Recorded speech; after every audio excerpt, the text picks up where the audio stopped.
Good evening, children. In our previous class, we learned in detail the structure and functions of different cell organelles like endoplasmic reticulum, Golgi apparatus, lysosome. So, three organelles, their structure and function we had completed, and you know that cell organelles are tiny structures present inside a cell carrying out a specific function. I hope you are remembering what we covered last day. Which organelles are known as suicide bags of a cell? Who will tell me? Lysosomes. Lysosomes. Very good, Adi. So lysosomes. Why do you call them as suicide bags? Who will tell? Because if One there of is a you. disturbance One in at a time. cellular metabolism, Yes, Adi.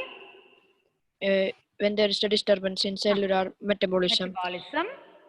the lysosome burst and Yes. the powerful digestive enzymes Will eat their own cell.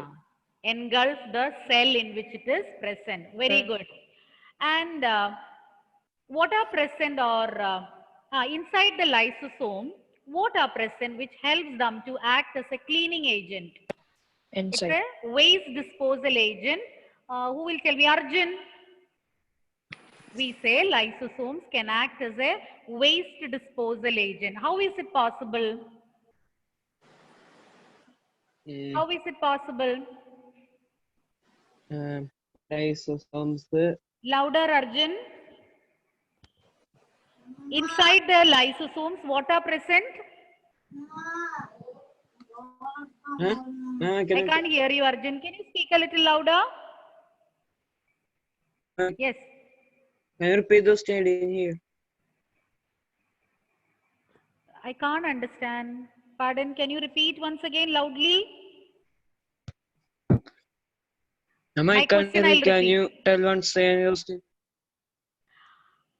Lysosomes, they act as waste disposal agents of a cell. Okay. How is it possible? What do they have inside? What do they have inside, Arjun? What is present inside the lysosome? Lysosomes. Lolita, what do they contain inside? They have digesting enzymes. Powerful digestive enzymes. What happened, Arjun? You didn't revise last day's question? They have, yes, correct. They have powerful digestive enzymes capable of engulfing all the foreign materials and the damaged cell organelles present. Okay. So today we are going to learn about the next organelle. So without much delay, let us move on to the next organelle.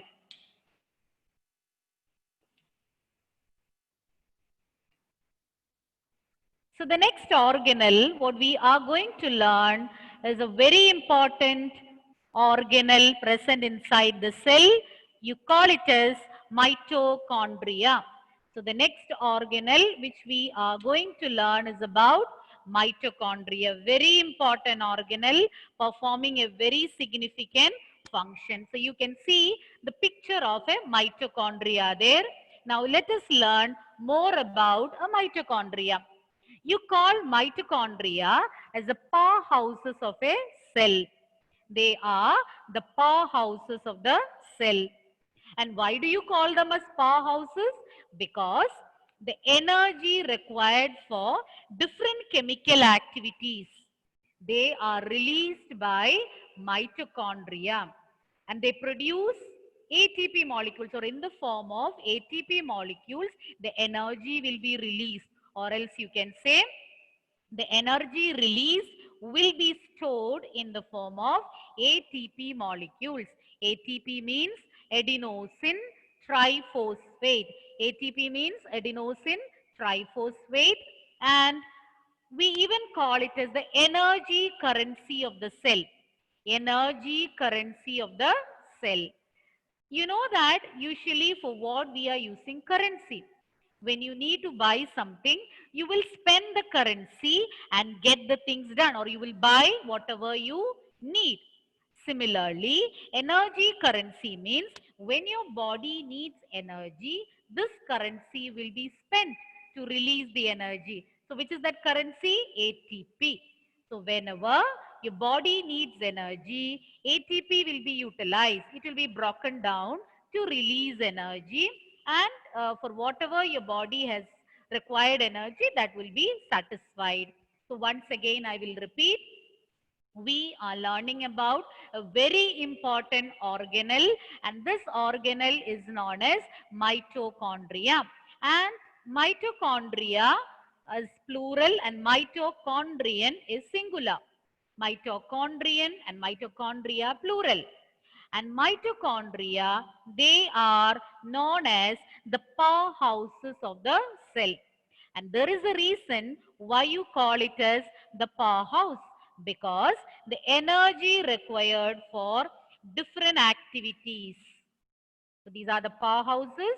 The energy required for different activities will be released by this organelle in the form of ATP molecules. Now, what are ATP? ATP is, it's a chemical molecule. You call it as adenosine triphosphate, abbreviated as ATP. You even call it as the energy currency of the cell. Whenever your body requires energy, ATP molecule will be broken down to give you the required energy to carry out your activities. Once again, mitochondria is known as the powerhouse of the cell. It can be asked why it is called so. Because the reason is the energy required for different chemical activities which are needed to maintain your life are released by this particular organelle, that is mitochondria, in the form of what? In the form of ATP molecules. What is the expansion for ATP? Adenosine triphosphate. And what is the other name? Energy currency. We call it as energy currency. The reason is the energy released by mitochondria will be stored in the ATP molecules. And whenever your body requires, as and when your body requires energy, ATP molecules will break down to release the energy. Hope you understood why we call mitochondria as the powerhouses of the cell. Now let us learn about its structure. Mitochondria, they have a two-layered membrane. They are double membrane, or they have double membrane. One membrane, the outside membrane, is very porous. Porous means small openings will be present on its outer surface, whereas the inner membrane is highly folded. As you can see in the figure, it is clear from the figure that, see here, you can find so many foldings. Hope you can see the foldings. These foldings are known as cristae. We call these foldings as cristae, whereas the outer membrane is not folded, but it is having so many pores or so many openings on it. You call it as porous. See here, you can see pores. Since they have pores, you call it as porous. The outer membrane is porous. Outer membrane is porous due to the presence of pores on it. Clear? Can you hear? Can you see the slide properly? So once again, I will repeat. Mitochondria is covered by a double-layered membrane. This is the outer membrane, and you can find pores on it. The outer membrane is having pores on it, which make the membrane porous. Okay? Since they have pores on its outer surface, you call that layer as porous layer. Whereas the inner membrane, you can see the inner membrane is having so many foldings, and these foldings you call it as cristae. Once again, the mitochondria is covered by a double-layered membrane.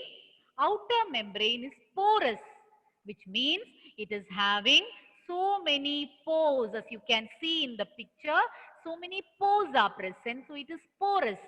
Whereas the inner membrane is thrown into so many folds.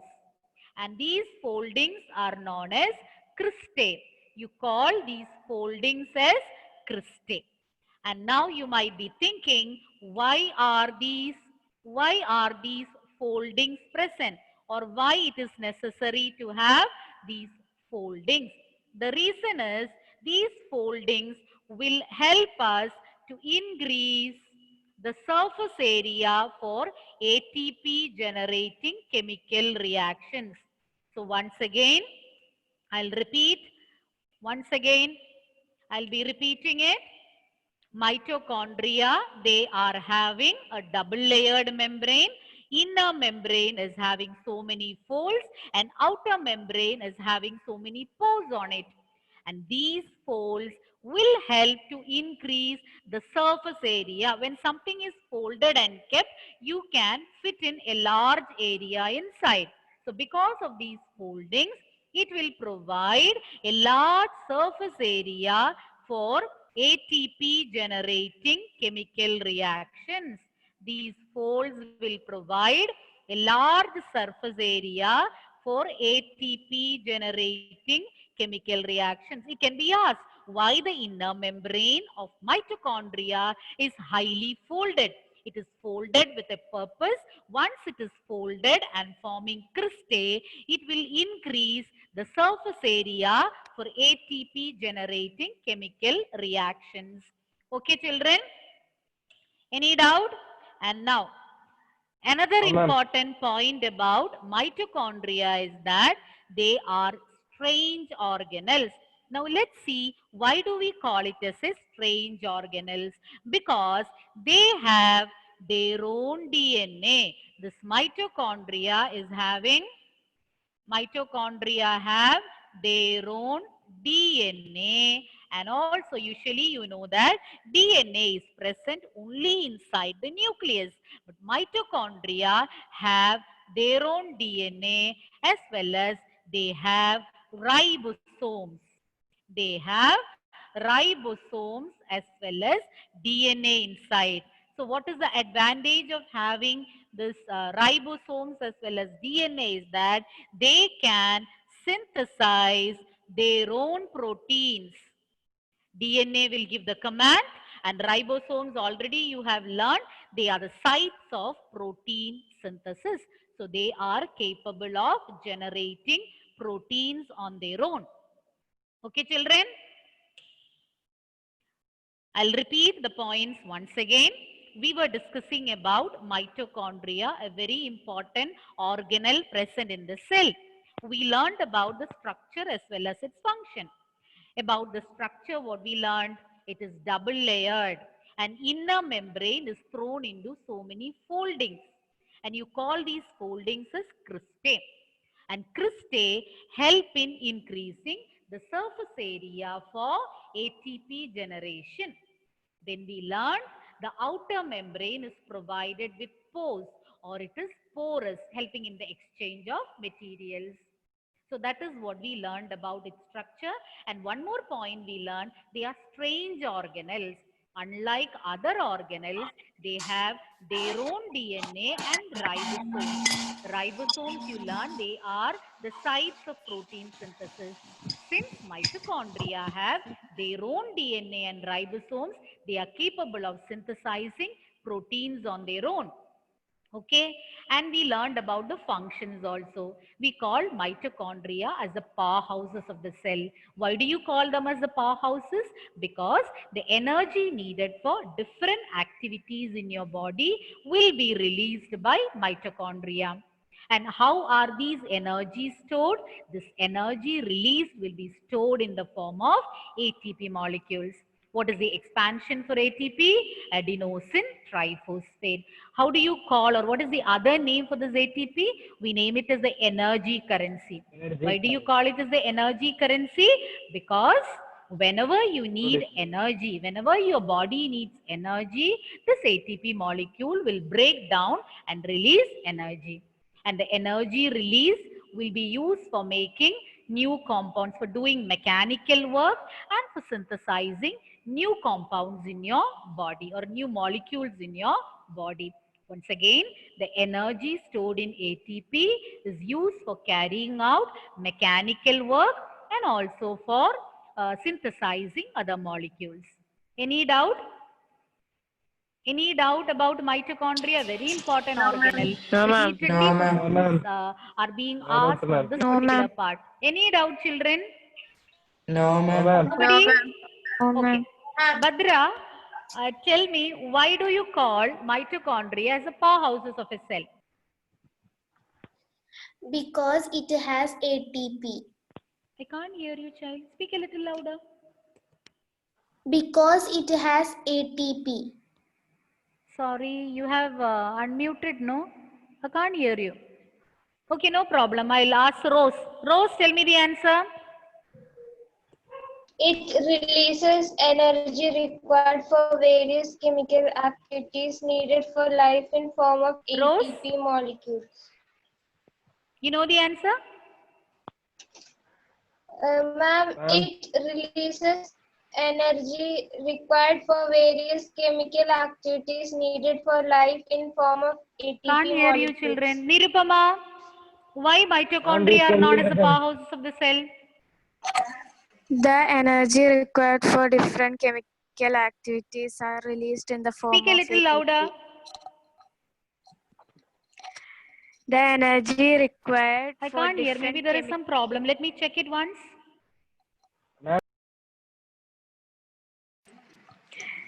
The energy required for different chemical activities are released in the form of ATP. Okay, good. And why do you call ATP as the energy currency, Rose? Why do you call ATP as the energy currency? Energy release will be stored in ATP molecules, and when needed, they break down to form Very energy. good, very good. Whenever your body requires energy. Ma'am, your camera is off. Yes, John? Your camera is off, ma'am. Okay, thank you. And the next question, John. What is special about the membrane in mitochondria? What is special about their membrane? John? Sorry, ma'am. What is special about the membrane of mitochondria?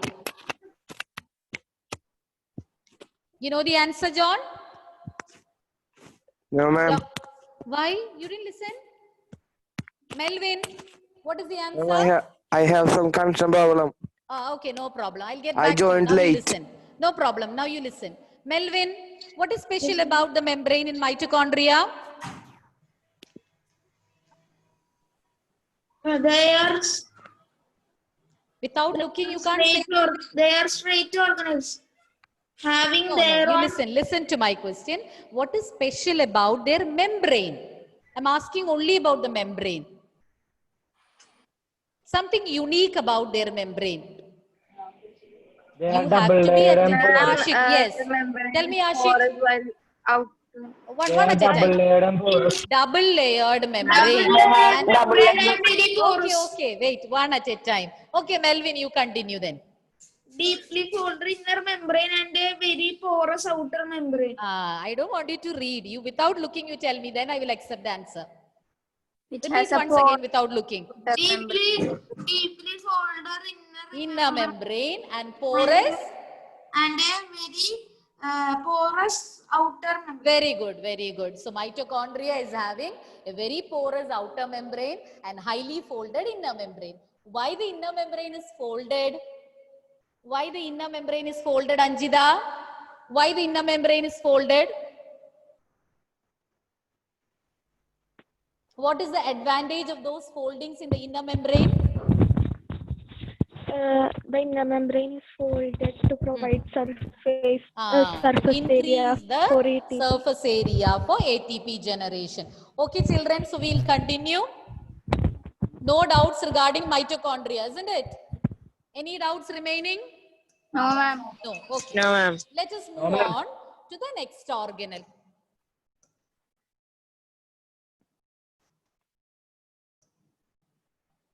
So we are going to learn about the next organelle, that is plastids. So we are going to learn about plastids. That is our next organelle.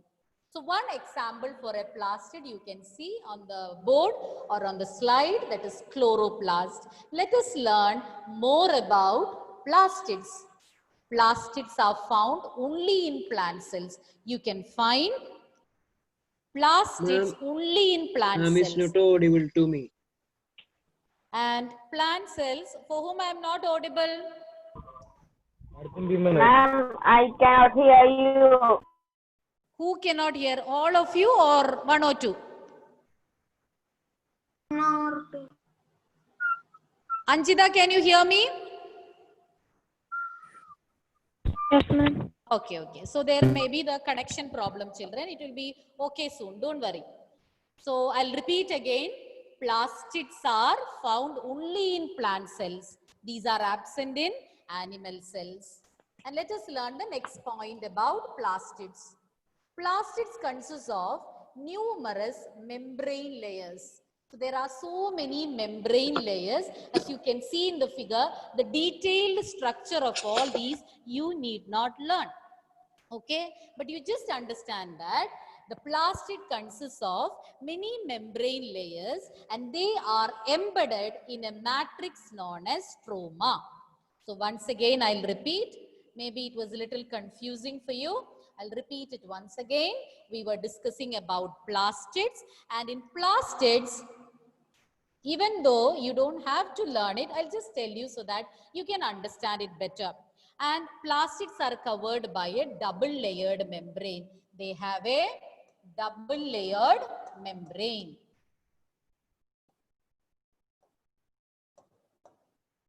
They are covered by, just like we said in the case of mitochondria, here also you can find a double layered membrane.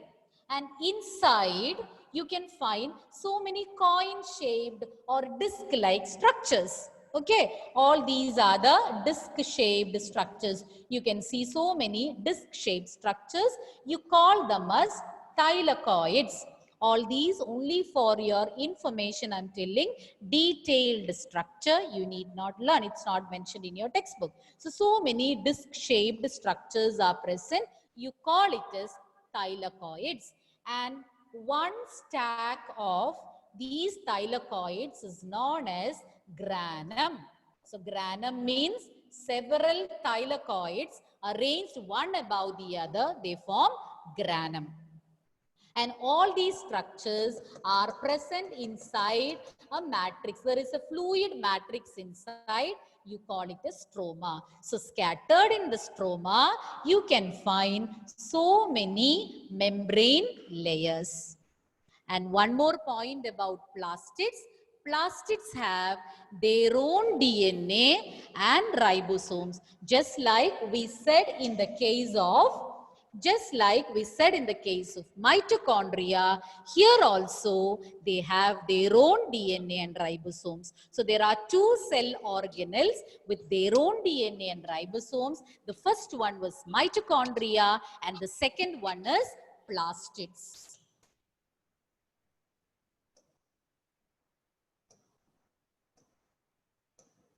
Okay. So next we are going to learn about the different types of plastids. The first one is known as chromoplast. So plastids are of two types, chromoplast and leucoplast.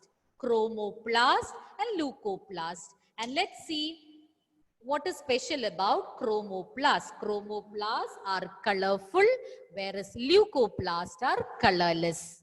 Once again, two types of plastids, chromoplast and leucoplast. Chromo, they are colorful. Leuco, they are colorless. And chromoplast function is to give color to different parts of the plant. Anyway, I'm not moving on further because we won't be able to complete. So whatever we had covered till now, we will just quickly revise. Okay, it's already time. So if I start with a new topic, you may not be able to complete. Okay, starting again from our mitochondria. Mitochondria are known as the powerhouses of the cell. The different chemical activities taking place in your body need energy, and that energy is released by mitochondria in the form of ATP molecules. ATP molecule is known as the energy currency. Whenever your body needs energy, this currency will be spent, or ATP will be broken down to release energy. And the energy released from ATP is used for making new chemical compounds and also for carrying out mechanical work. Now coming to the structure of mitochondria, it is double layered. Inner membrane is folded and outer membrane is porous. And these foldings are known as cristae, and cristae will help in increasing the surface area for ATP generating chemical reactions. And they are strange organelles. They have their own DNA and ribosomes, and hence they can make their own proteins. After that, we discussed about plastids. And plastids, they are found only in plant cells. And I told you that there are so many membrane layers inside which are embedded, present in a matrix or a material known as stroma. So plastids are filled with a matrix or a fluid material. You call it a stroma. Inside the stroma, you can find so many membrane layers. And as an additional information, I told you that inside that you can find so many disc-shaped structures. As you can see in the figure, each disc-shaped structure you call as thylakoid. One pack of or one pile of thylakoid you call as granum. You don't have to learn it. It's not mentioned in your textbook, but since it is marked in the figure, I just wanted you to know about it. And then the next one, they too have their own DNA and ribosomes, just like mitochondria. And we learned about two types of plastids. One is chromoplast, the other one is leucoplast. Chromo, the word meaning itself is colorful. Leuco, the word meaning is colorless or white. So as the name suggests, chromoplast are colorful plastids and leucoplasts are colorless. So more about the plastids we will learn in the next class. Any doubts you have? Plastids we will continue in the next class about its functions, and the types we will learn next class. Any other doubts? No, Any ma'am. No doubt, doubts? ma'am. No doubt. No, ma'am. Okay. No, ma'am. Then you will answer my question. Yes, Which ma'am. are the two types of plastids? Rizwan, two types of plastids. Rizwan. Unmute and tell me the answer, Rizwan. Don't take too much time. Yes, Arjun. Now can you hear? Arjun? Arjun? Okay. Yes. So I'll wind up for today, children. Lolita, Yes, ma'am. which are the two types of plastids? Chloroplastids and Leucoplast. leucoplasts. Chloroplast and leucoplast. So anyway, it's already time. We'll continue next class. Okay, children. Thank you. Thank you, Thank ma'am. you.